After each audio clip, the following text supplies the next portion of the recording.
We're back again for the final live stream of today, day 2 getting started, where I'm delighted to be joined by Chris Jewitt and Des Kennedy from Food and Drink Northeast. How are you doing, guys? Thank you. Good, Paul. Thanks very much. Yeah. So I'm sure a lot of people will have heard of Food and Drink Northeast, but for anyone that hasn't, do you want to explain what it is and how it came about?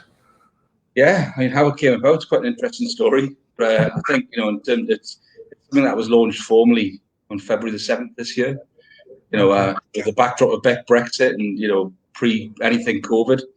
But we've been in the making for two and a half years. So, done a lot of work around looking at the gaps within the sector and the lack of, voice around food and drink in the region, despite all of what we thought was all the kind of really positive, strong stories. Mm-hmm. So we just thought there was a huge gap in terms of support, and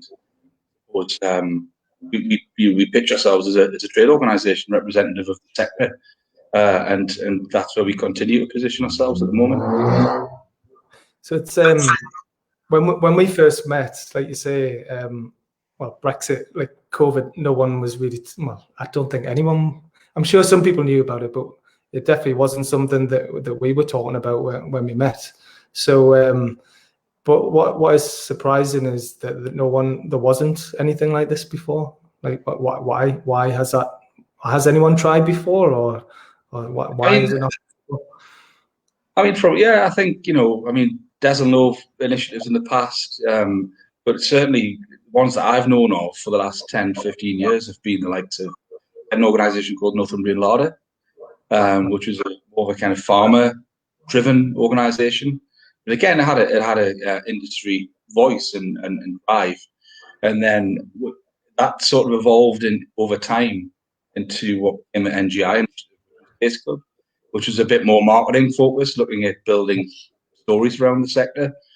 And for various reasons, neither worked. Whether it was the right organisations at the wrong time or the wrong organisations at the right time. I think the 2-year lead up to us launching, I suppose why we took so long to get it right was to make sure that we did quite a thorough post-mortem, as we would call it, to look at why those initiatives hadn't worked, or why they hadn't been as inclusive as they perhaps should have been.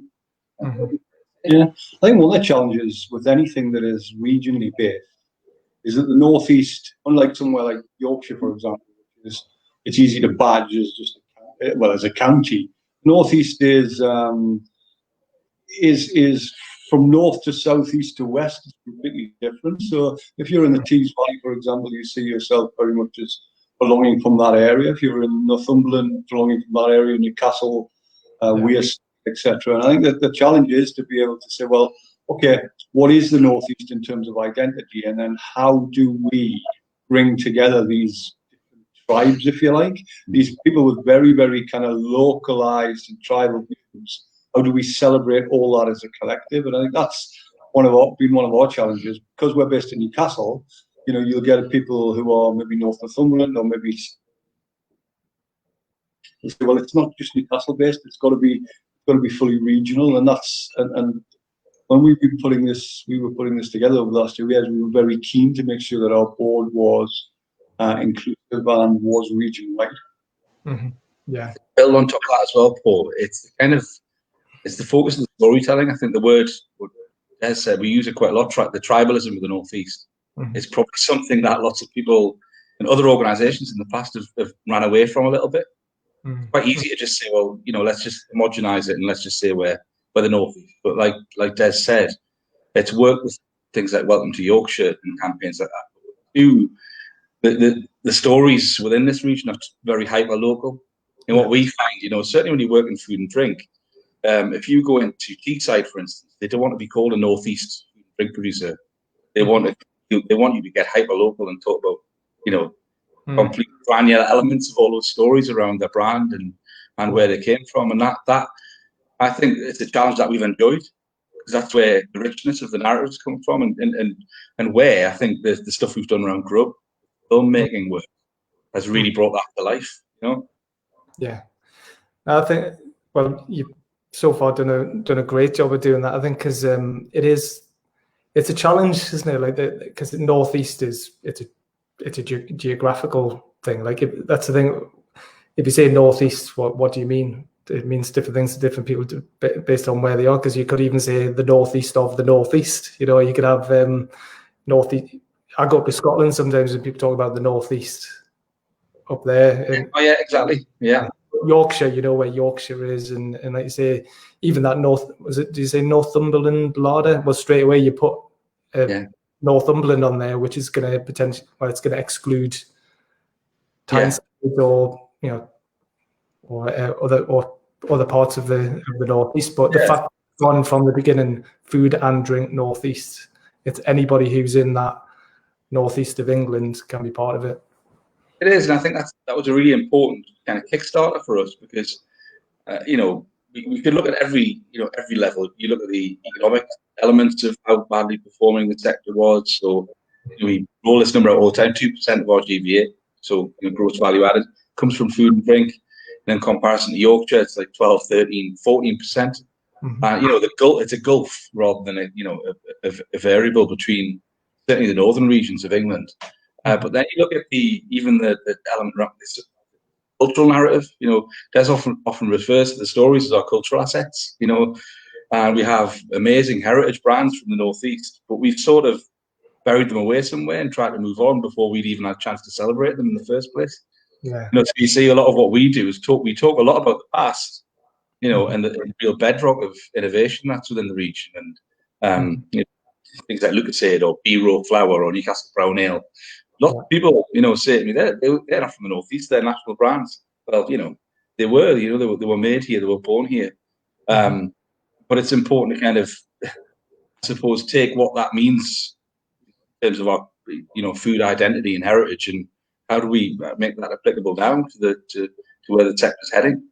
Yeah, I think it's important to celebrate the past, but not just be stuck in the past. Because I know you're not, because you're celebrating all of that, but you also there's a lot of brand new food brands springing up all the time, and you're great at celebrating that and shining a light on that. What have you enjoyed the most about the work that you've been doing? Just the food and drink the beer. I think that's enough. You might be able to tell. I think the thing about it, once you get into and start finding more about this sector, it's incredibly interesting. I mean, I come from a kind of agency creative background formally, and there's a lot of parallels with this sector and that sector in terms of the amount of creativity, the amount of innovation, and the real kind of passion for the people who kind of who do what they do. Now, if we think of right up and down the right up and down the ladder of sizes of company, right from a single artisan producer to a huge multinational like Greg's, or what Food and Drink Northeast really want to do is to kind of celebrate it all. So we're not just about the artisans, we're not just about the creatives, but we are also about big, the big multinationals, the big employers, because it's these companies and these names and these brands that are really going to drive the sector and create the job in the future. And I think that what's good about it is there's such a broad offer here in the region. It has just been neglected for so long. So it's just really, you know, without the cliche, getting an opportunity to just taste that, metaphorically and physically. Yeah. Yeah. How do you, the other thing I think, no pun intended, but there's a really good video that I share quite often. There's a guy called Brad Feld who's like an entrepreneur and investor based in Boulder, Colorado, and he's written loads of books on startup communities and how to like build a startup culture in your town or city. But he talks about leaders and feeders. No pun intended, right? But he's saying it can't be led by the public sector. It can't be led by the councils or the government. It needs to be led by the entrepreneurs, or in your case, like the producers, the food companies. Because yes, the public sector and the professional services, they're part of the ecosystem, and you need them to remove the barriers and make it easier. But they're not the right ones to drive this forward. So I think that's really important to recognize that, and you've got that.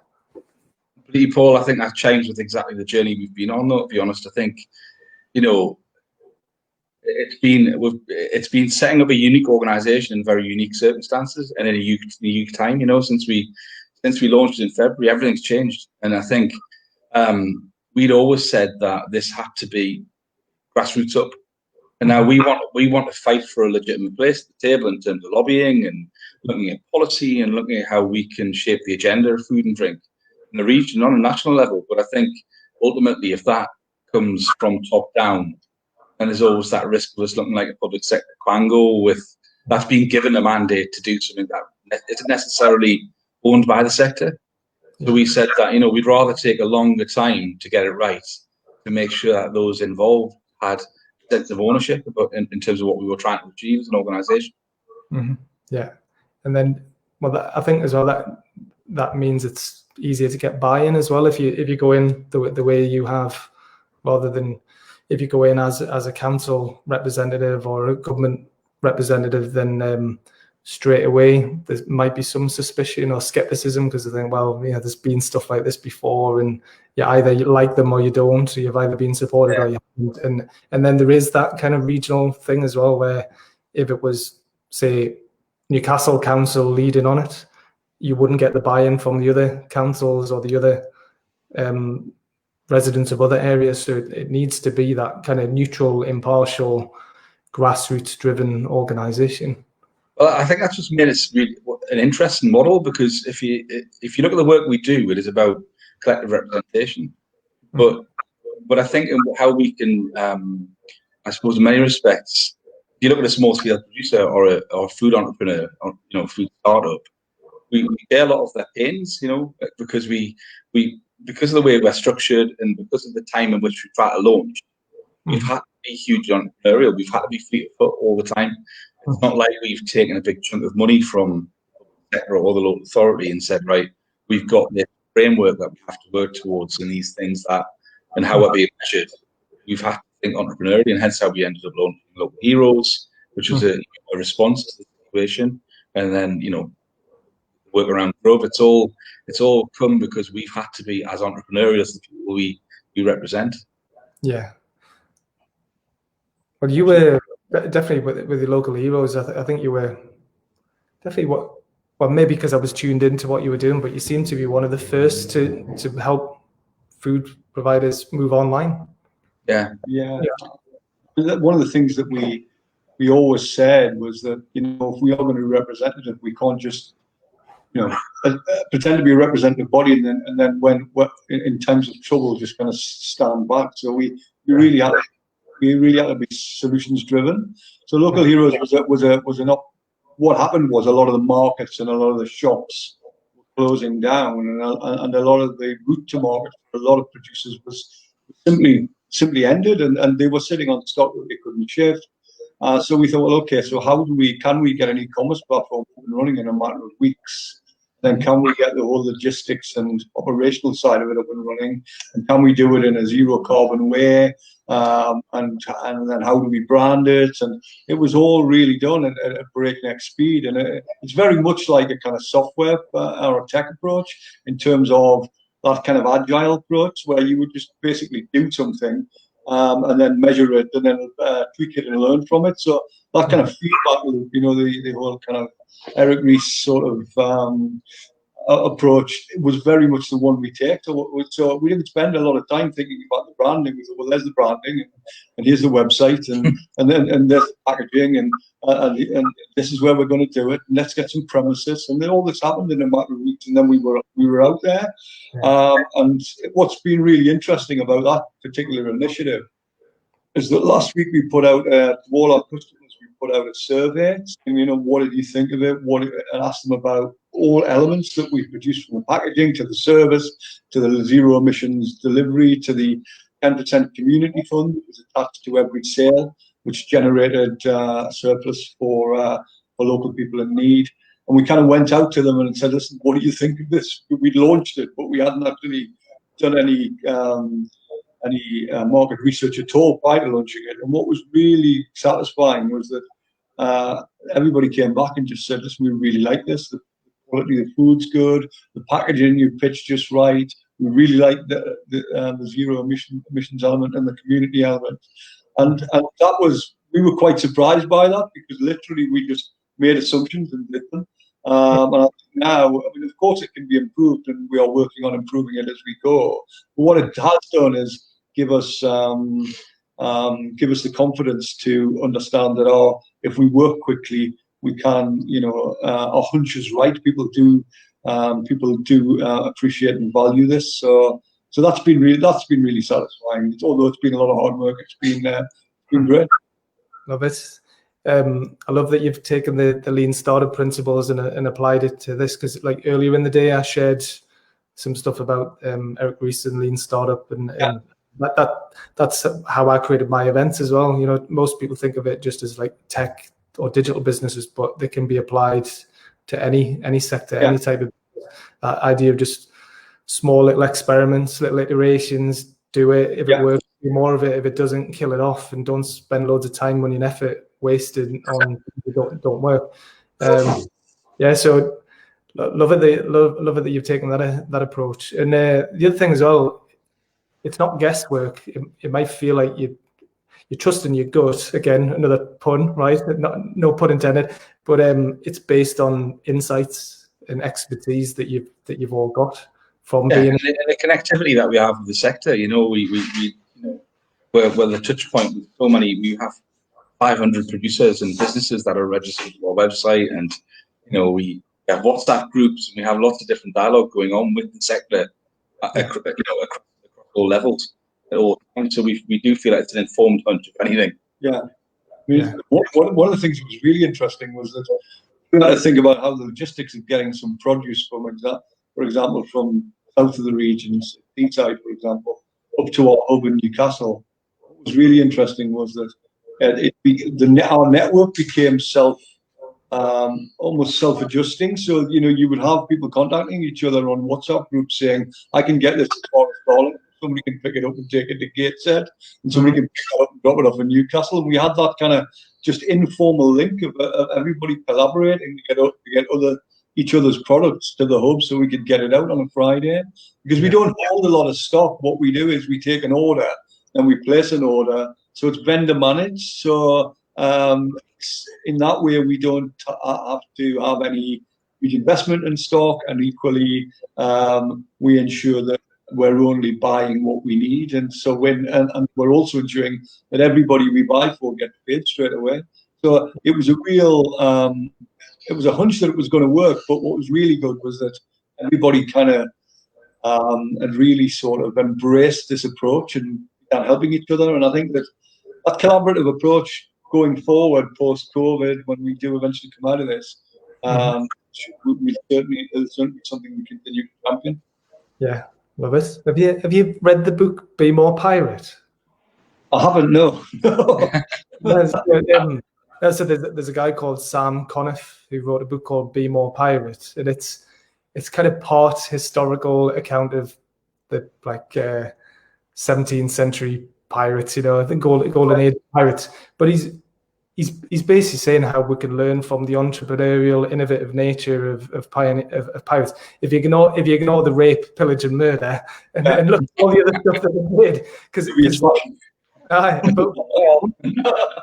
but there were real innovators and pioneers at the time. And when you look at a lot about the way they operated, it was like self-organizing, have like a very loose hierarchy, and apparently at times of peace, everyone kind of had equal vote. There was no real hierarchy, but when they went into battle, they knew that the captain was in charge, and everybody just slotted into the roles, and they knew that. But in peacetime, they just kind of knew.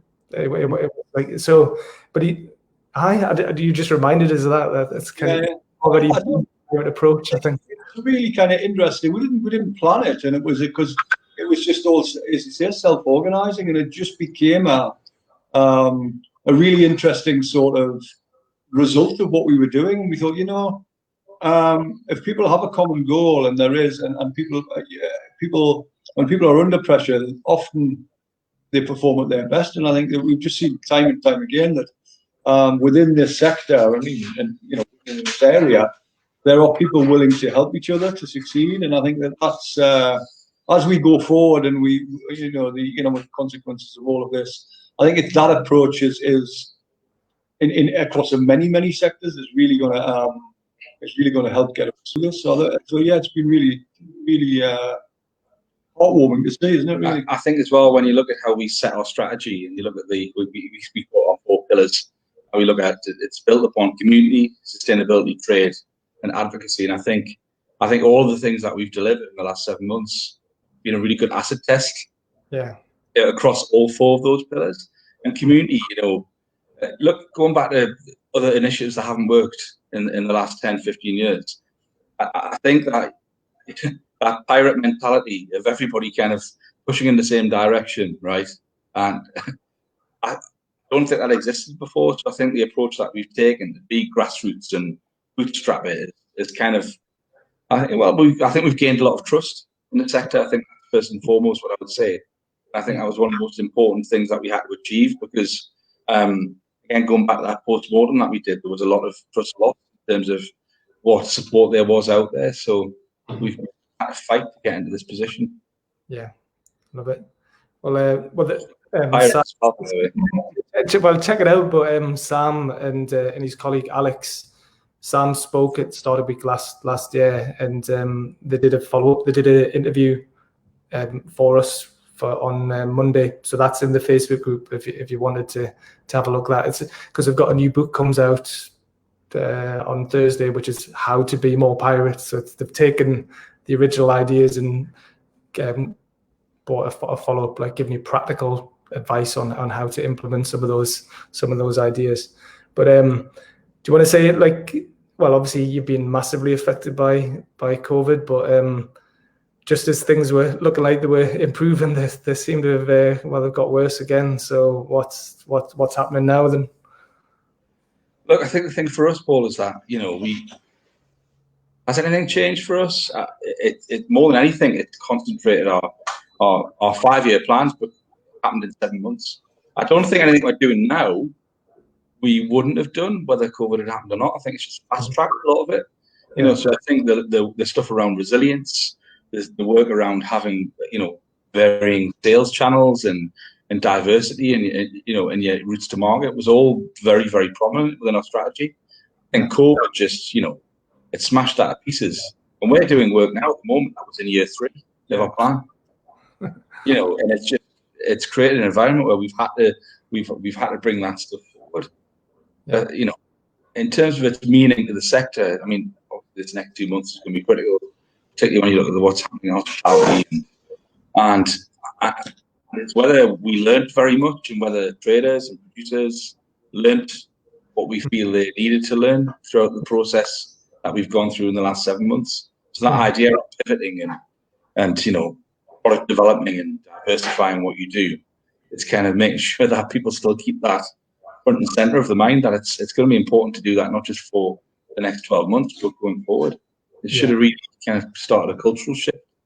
Mm-hmm. Yeah, I hope so. And I think it's important for people to know that you're there as well, that because especially if they're really tiny food producers, that they're not working in isolation, that there is a group of people out there, whether it's virtual or still physical, where you can, that you are there kind of supporting them or representing them and promote them, giving them opportunities wherever they can. So yeah, I can only see your role becoming even more important in the weeks and months to come.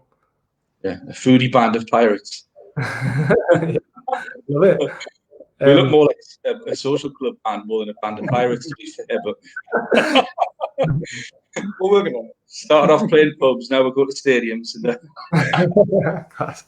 you want to say a little bit about Grub and how what that is and how that's working? Yeah, Grub's is a response. One of the biggest our biggest pillars is advocacy. So that's really about saying, you know, we want to fly the flag for this sector, and we decided a long time ago that we were going to do that by telling true stories, telling people's stories. Obviously, one of the strongest ways to do that is film and video. So we've got a number of members of the board who are particularly strong in that area. So started at the start of COVID, we did a series of small 1-minute Instagrammable documentaries about how people were coping in a crisis.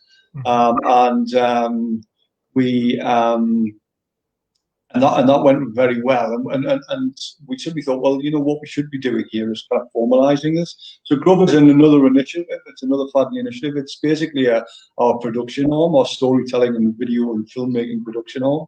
So we've currently, we've developed, one of our ideas was to develop a campaign called Coming Home, which was to help and when hospitality finally got started coming back together and started opening again, we thought, well, something around that. Let's do a campaign around that. Let's go and support the area for as in terms of sponsorship. And then we're currently, our team are currently working.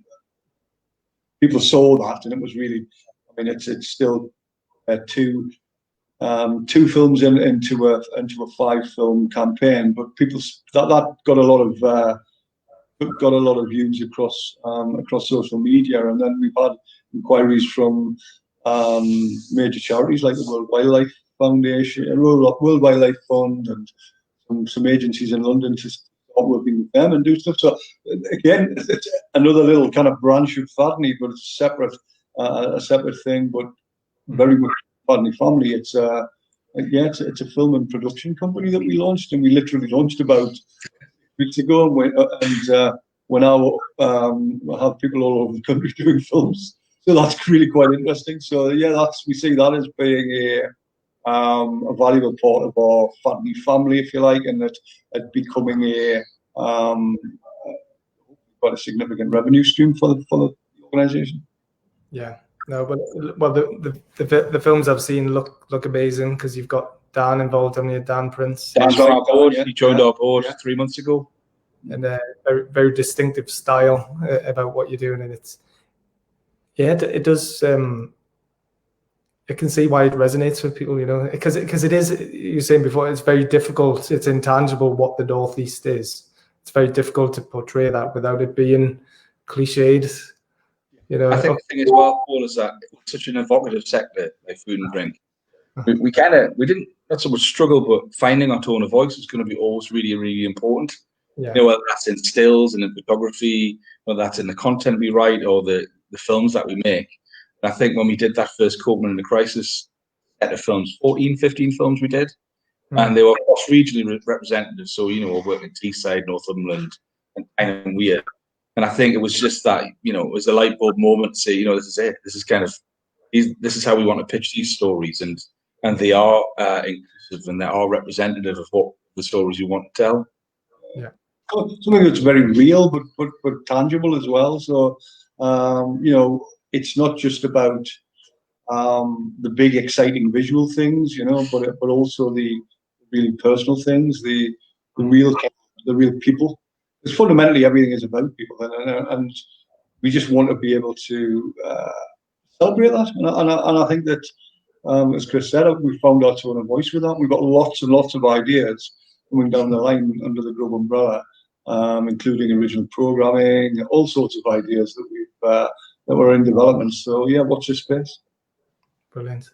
So where are you sat now? Are you actually in the Beacon? We found our HQ with the Beacon on Westgate Road, which we've known for some time, and it was our temporary home, but it's quickly becoming our permanent home at this moment. Yeah. So it's kind of an office. Well, it's an office, like a headquarters. But you mentioned before we went live that people could actually come there the other day and to actually buy the products. It's an interesting space, the Beacon, because I don't know if anybody's familiar, but the front room is a bistro. It's a restaurant, and it's changed hands over the years. And it was the first home of Local Heroes, where we set up the logistics hub. You'll be able to see the racking behind us there, where we store products, and it has a development kitchen in the back here. And yeah, we do a lot of work around. I mean, when we say we work with food and drink businesses, a lot of it is about stimulating local economy. So we do a lot of work with food markets in the region. So how they're managed and how they're curated. So we look after Jesmond Food Market, and as it's independent, it doesn't fall under the Newcastle City Council umbrella. We were hoping to have had the market on Saturday, Saturday gone. And I think there was just a huge, if anybody's been to Jesuit markets on a narrow bridge, Armstrong Bridge, very difficult to manage the footfall. We felt like we'd done what we need to do to keep it safe. But I just think there was huge concerns within the local authority about us running it. Yeah. But we obviously 4 o'clock on a Friday night, for producers that butcher animals and bake goods and fillet fish for a singular market. It's a late time to call it. So I think we were having a board meeting on Friday night. And the first item on the board meeting is, what do we do about tomorrow? What we're going to do. I think it's a great example of how reactive we can be as an organisation. So we said, well, let's do a pop-up shop, a Local Heroes pop-up shop tomorrow morning. We finish the board meeting at 7, and then we'll start promoting it. And we did just that. We said we'd open from 10 o'clock. So say people at supermarkets open the doors 10 o'clock. There was a queue out down the street on Westgate Road at 9:30. And we were here until 4 o'clock, and it was just a really positive experience. That's good. Yeah, because you could have, the easy. Well, it wouldn't be easy because it would be, a lot of people would be disappointed. Would just be to cancel it, and a lot of upset, disappointed people lost money. They've got put all that effort into it, but you've turned that around, and you've got a positive outcome from it because you've just responded quickly, and you just got stuck in by doing that. It goes back to what Des said. It's agile thinking. We like problems, and we like to look at solutions. We're definitely problem solvers, and I think when it presented itself, it never ever crossed our minds just to cancel it. Yeah, and say that's it. That's not. I think when you probably work at arm's length in the sector, it's probably easy to do that when you don't understand the impact that it's going to have on a producer of a certain scale. When you work with the sector as closely as we do, you realise that that can kill a company. Yeah. Some of the producers we work with would have prepped £2,000 worth of stock, and that might not seem like a lot of money to lots of businesses, but it's not a cash-rich sector. So when everything's tied up in ingredients and stock and perishable product, if you can't find a home, it's gone and it's lost. Yeah. We're in a solutions-based business, and we had to find something positive to do. Yeah. That's likely to continue until we get the go-ahead on doing markets again. Yeah, love it. So if people want to get involved, if people are food providers or suppliers, how do they get involved? And if they're consumers, if they just want to buy the products, what should they do? Obviously, if you're a food and drink business and you want to get involved in FADNY, you can go to our website. It's www.fadny.org. And then for customers and traders, Local Heroes, .fadny.org. Yeah, localheroes.fadny.org. And there's a portal there to email us if you're interested in becoming a trader. Customers can buy online, cuts off 10 o'clock, 12 o'clock on a Monday for delivery on a Friday, and then we'll start to do click and collect from the beacon on a Saturday. Right. Yeah. Amazing, and obviously follow you on social media because that's you are very active on there as well. So that's a good way to find out about what you're up to. So you're on everything, aren't you? I think you're on Instagram, definitely Twitter, Facebook. You're not on TikTok. You're not on TikTok. No. We've got a soapbox outside as well. Awesome. Right. Okay. Well, look, great talking to you, and well done for everything that you're doing. And obviously, this is in the private Facebook group, but I'll share it more widely as well after this week. So really appreciate you. All right. Thank you. All right. Good day. Thanks. See you later. Bye bye.